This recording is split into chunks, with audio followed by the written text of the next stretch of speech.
আসসালামু আলাইকুম। আমরা ছোটবেলা কত ঘুড়ি নিয়ে খেলছি, কত ঘুড়ি উড়াইছি। দেখেন এখন এখানকার ছেলেমেয়েরা দেখেন কি সুন্দর ওরা মাছ বানাইছে। এটা মনে হয় ডলফিন টাইপের মাছ হবে। আর স্কুলের ছেলেমেয়েরা দেখেন, ছোট ছোট বাচ্চারা ঘুড়ি নিয়ে খেলতেছে, যেটা আমরা ছোটবেলায় খেলছিলাম। এখন তো বলতে গেলে দেখাই যায় না আসলে বাংলাদেশে। ওরা দেখেন ছোট ছোট বাচ্চারা ঘুড়ি নিয়ে খেলতেছে, খুব সুন্দর লাগছে।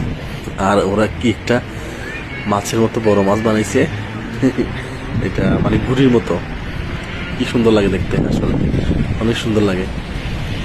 দেখেন পুরা ঘুড়ির মতো মাছ, মেবি এটা ডলফিন টাইপের হবে মনে হয়।